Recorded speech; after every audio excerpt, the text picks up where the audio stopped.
Ibu akhirnya doanya terkabul, bisa bertemu dengan Icat waktu itu di tahanan Makobrimob. Waktu itu dia di bilang tahanan masih di samping rumah Pak Dankor. Oke. Ya. Nah waktu itu apa? Bagaimana Ibu menerangkan atau menceritakan pertemuan pertama dengan Icat setelah kasus ini terjadi? Waktu kita sampai di Makobrimob, kita langsung ke ruangan Kanit, Pak Kanit dulu, dan Icat dipanggil ke situ. Jadi kita ngobrol sama Pak Kanit. Pak Kanit bilang kan sama Richard, kalau ini orang tuamu sudah datang ke sini, jadi kalau bisa kamu harus jujur di depan orang tua. Tapi malam itu sampai kita tidur. Sorry Bu Ine, jadi Bapak dan Ibu, Pak Yunus dan Ibu Ine ini akhirnya justru dipanggil ke Jakarta untuk bertemu dengan Icat. Iya. Oke. Nah, maksud pertemuan orang tua Pak Yunus dan Bu Ine bersama Icat itu untuk apa? Agar supaya dia bisa terbuka, dia bisa jujur. Jadi kita dibawa ke sini selain keamanan, untuk keamanan kita juga mungkin dengan kehadiran kita, saya sama bapaknya, dia bisa terbuka, dia bisa jujur. Saya mau mengkonfirmasi pada Pak Yunus dan Ibu Ine, saya juga mendengar bahwa Icat ini sampai didatangkan orang tuanya, yaitu Pak Yunus dan Ibu Ine. Pendeta, supaya dia bisa jujur, sampai itu betul ya? Iya betul.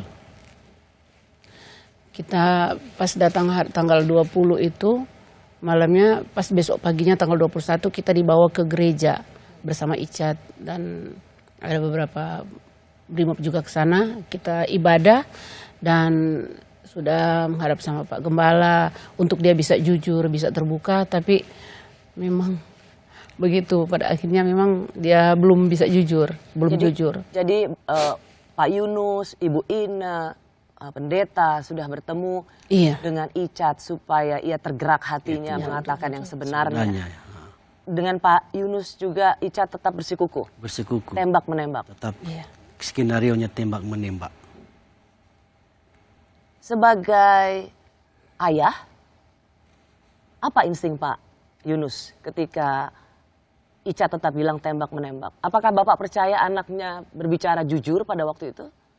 Karena saya selaku orang tuanya, otomatis saya percaya kepada Icat karena perkataannya itu. Karena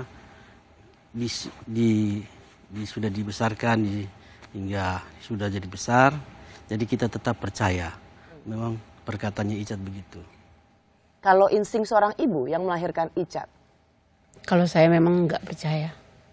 Karena waktu kita ibadah bersama pagi, malam, setiap ibadah, selesai ibadah saya kan hanya berdoa minta sama Tuhan kalau bisa buka sejelas-jelasnya semua masalah ini kan. Waktu itu karena memang saya masih meragukan apa yang Icat katakan. Walaupun memang dia bilang Mama dan Papa juga sama seperti mereka ini luar sana tidak percaya sama saya. Tapi memang jujur dalam hati memang saya tidak percaya. Kenapa Bu? Kenapa Ibu Icat sudah bilang tembak menembak, Ibu harus percaya, panggilnya Mama ya? Mama harus percaya pada saya. Apa yang membuat Mama nggak percaya pada anaknya sendiri ketika sedang menjalankan skenario Sambo? Karena memang dia sangat meyakinkan, saya tidak percaya. Karena memang walaupun dia bicara memang untuk meyakinkan saya sama bapaknya bahwa kita harus percaya, tapi dalam hati setiap kali melihat cara-cara dia dari matanya memang tatapannya kosong, Mbak. Kayak nggak ada yang ada beban yang memang sangat berat yang dia simpan. Dan apalagi waktu itu kalau ketika selesai ibadah, memang dia kayak melihat kita itu curiga begitu. Iya. Jadi Ibu melihat dia nggak percaya. Tidak seperti Icat yang sebenarnya. Iya. Itu yang membuat Ibu meskipun Icat bilang saya jujur ini yang sebenarnya, sebagai seorang ibu bilang enggak, ini bukan anak saya gitu. Iya betul Mbak.